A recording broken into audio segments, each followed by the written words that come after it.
Bonjour à tous. Pour garder le lien avec les artistes invités de la saison 2021 et malgré le contexte sanitaire actuel, nous vous proposons des rencontres sous forme d'entretiens radiophoniques comme des bords-plateaux d'avant-spectacle. L'occasion de découvrir l'univers des artistes et compagnies qui auraient dû jouer à FCN Universitaire en cette période troublée. Et surtout, en attendant leur venue sur nos planches. Bord-plateau Covidé.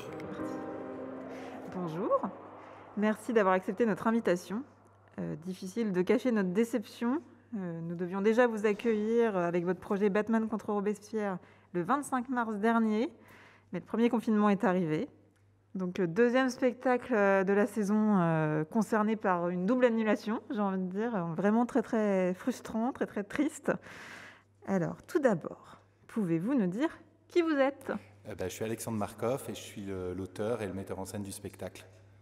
Voilà. Et voilà, j'ai une compagnie qui s'appelle Le Grand Colossal. On travaille ensemble depuis bientôt, je ne sais pas, 10 ans, 15 ans pour certains. Et c'est une compagnie qui tourne dans la rue. On fait beaucoup de spectacles de rue et puis aussi en salle. Donc on est sur les deux tableaux. D'accord. Eh bien, j'allais justement dire, pouvez-vous nous présenter le collectif ? Mais ça, c'est déjà fait.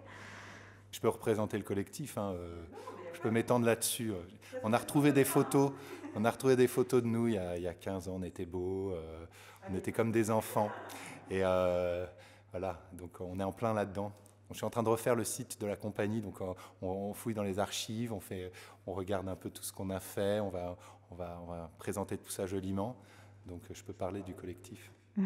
Pas de souci, de toute façon c'est toujours comme ça et c'est normal, puisque les questions découlent des autres, donc les réponses, c'est normal, en découlent aussi. Alors passons maintenant au spectacle qu'on ne verra pas tout de suite, en tout cas.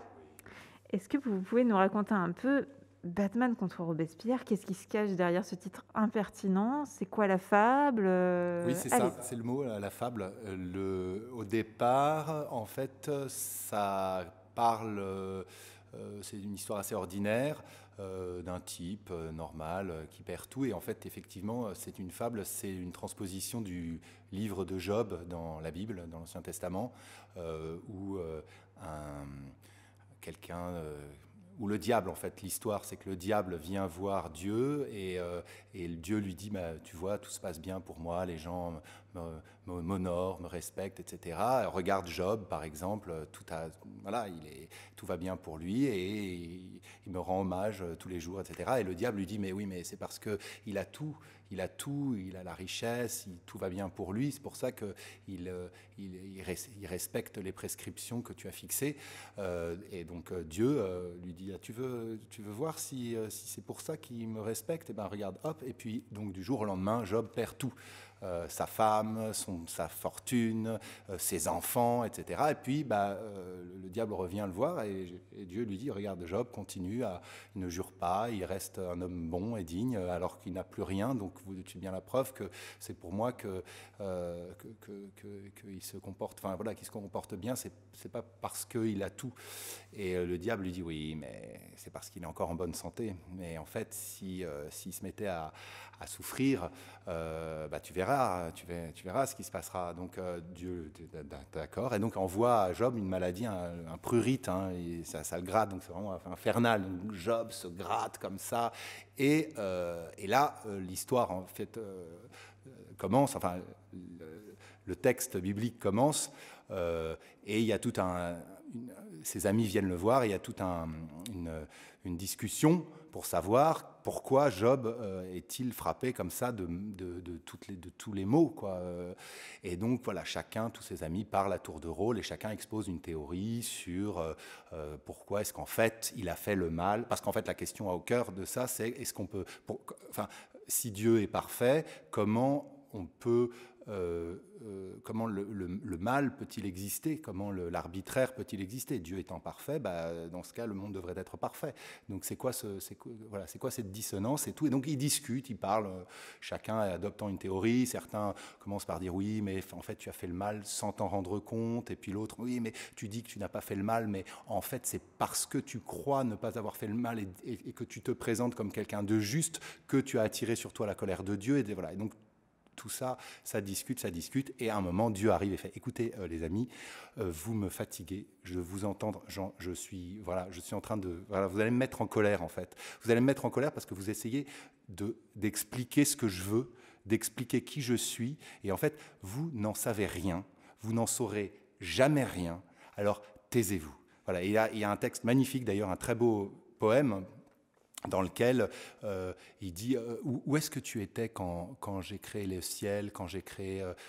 tu n'es rien, tu n'es qu'un petit grain de poussière ridicule. Et quand je regarde mes créations, l'animal, la créature qui me fait le plus de bien, celle dont je suis le plus fier, c'est l'hippopotame.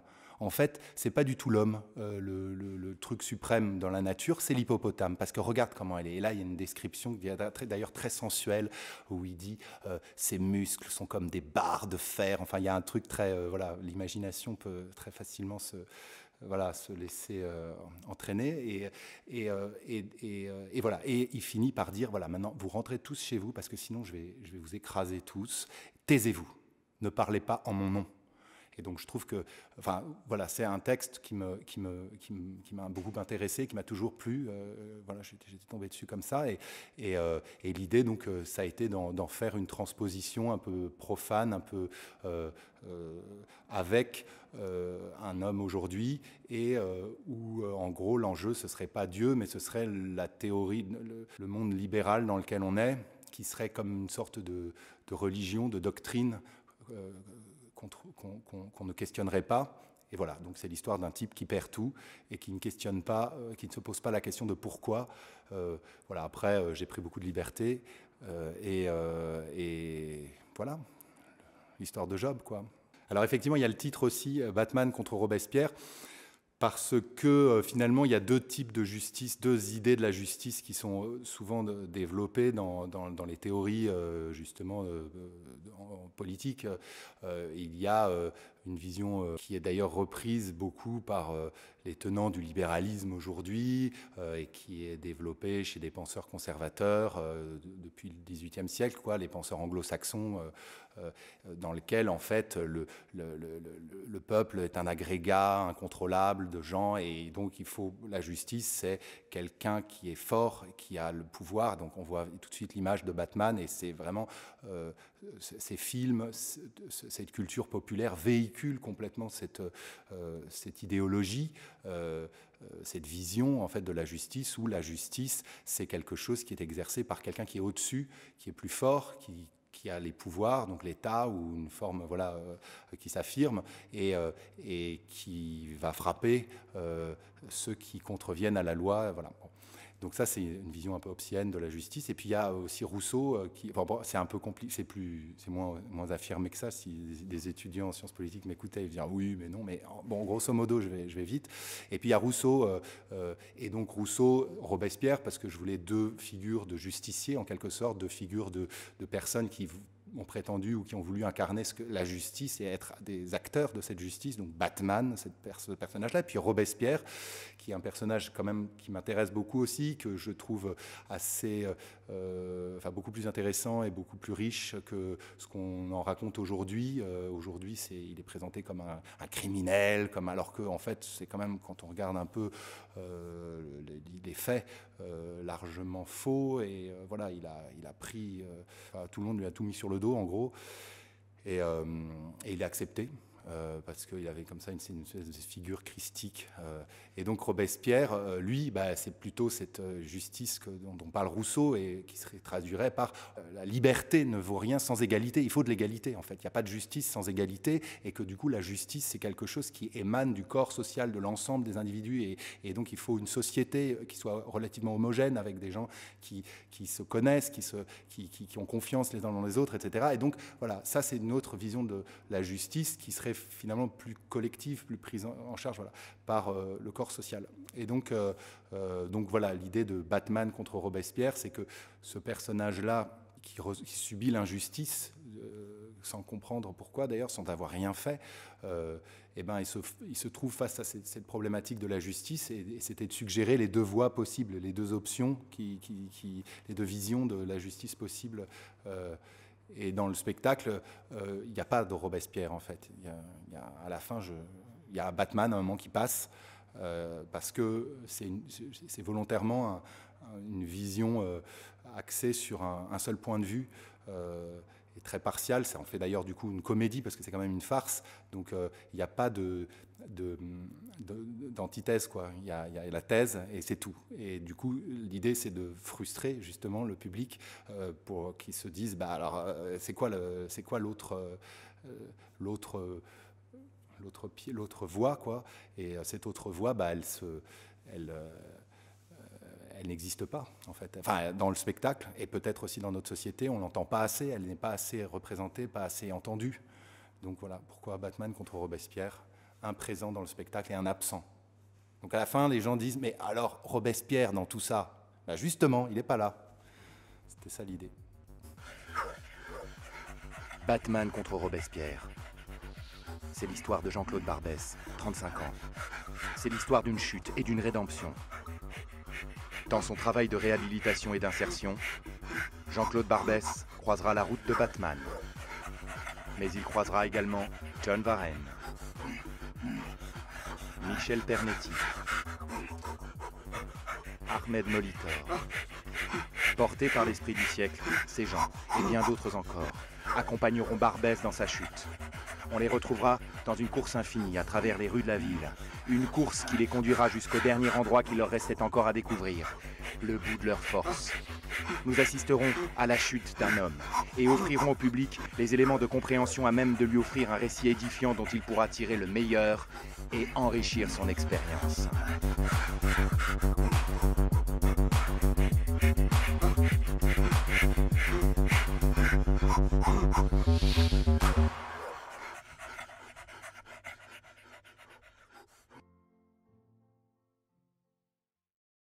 Alors, on peut, non, c'est pas, enfin, c'est une écriture de plateau au sens où j'écris pour les acteurs et pour eux, et que je sais, voilà, et puis que surtout on travaille beaucoup depuis des années, donc on a, voilà, des réflexes de jeu, etc. Après, l'écriture, c'est un aller-retour effectivement entre la table, le texte, voilà, moi qui travaille un texte, et puis le plateau. Je leur fais lire, je leur fais travailler, et on ajuste comme ça au fur et à mesure.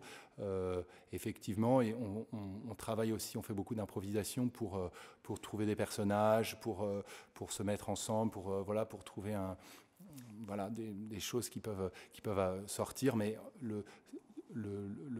la base du travail, c'est du texte, c'est de l'écrit. Voilà. Je rappelle juste parce qu'en effet, j'ai balancé ça comme ça, mais peut-être que tout le monde ne sait pas, dans ceux qui nous écoutent, ce qu'est une écriture de plateau. Mais on l'a un peu évoqué, hein, c'est le fait d'écrire au fur et à mesure des répétitions, en direct des répétitions.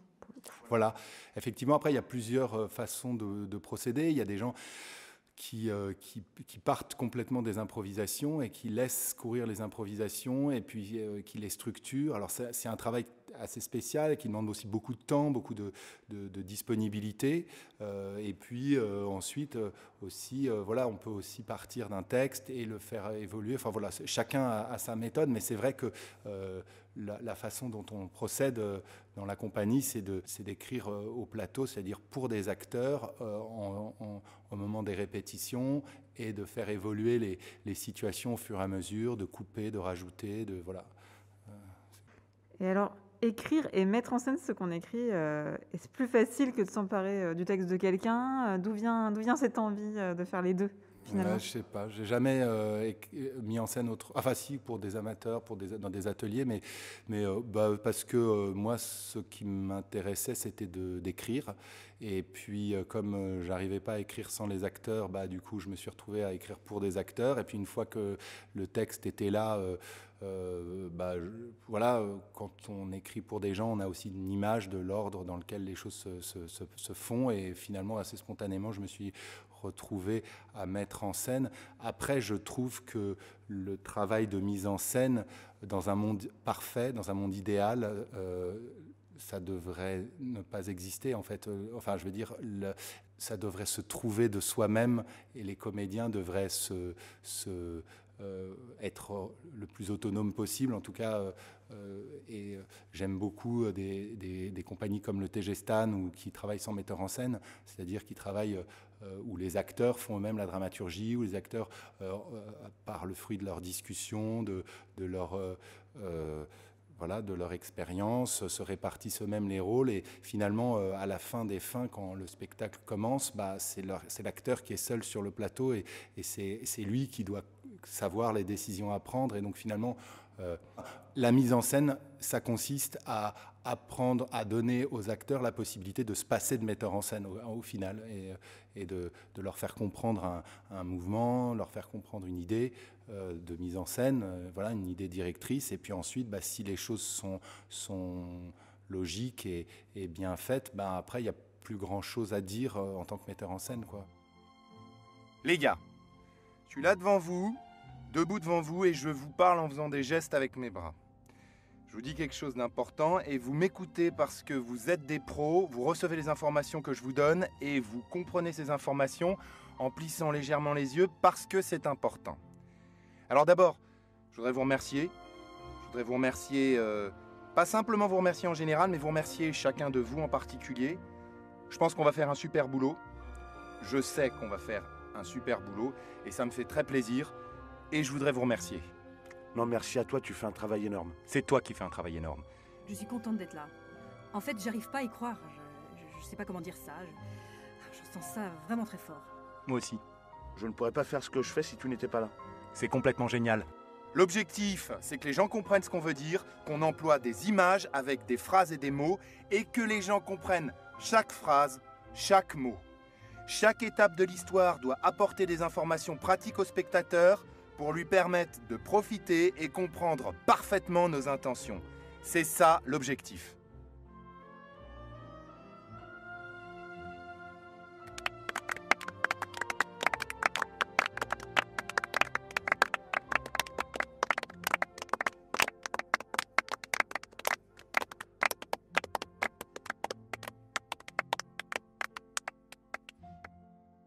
Quelle a été la genèse du projet, le calendrier, de l'esquisse aux premières représentations, l'aventure Avignon, tout ça, ça a été hyper vite, ce projet-là. Je disais qu'on travaillait depuis longtemps, et puis ça s'est trouvé comme ça, un atelier qu'on animait pour un centre aéré. Voilà, et donc ils n'avaient pas beaucoup d'argent. Ils nous ont dit, on vous achète une représentation du spectacle à la fin, etc. Bon, enfin, ça s'est trouvé un peu comme ça, et donc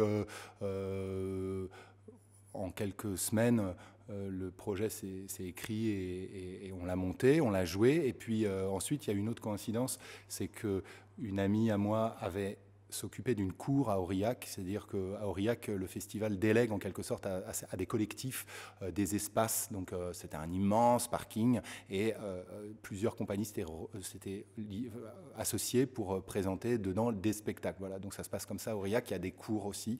On rentre dans une cour et puis là, il y a une programmation. Voilà. Et donc cette amie avait un spectacle qui s'était désisté et elle m'a dit « Ah, mais j'ai appris que tu avais un truc à faire. » Voilà. Et donc on avait deux dates en tout et pour tout pour ce spectacle et on a été invité à le présenter à Aurillac. Et puis là, on y est allé et ça a très bien marché. Enfin, il y a eu un très très bon accueil du public et c'était il y a 7 ans et voilà, ça tourne toujours.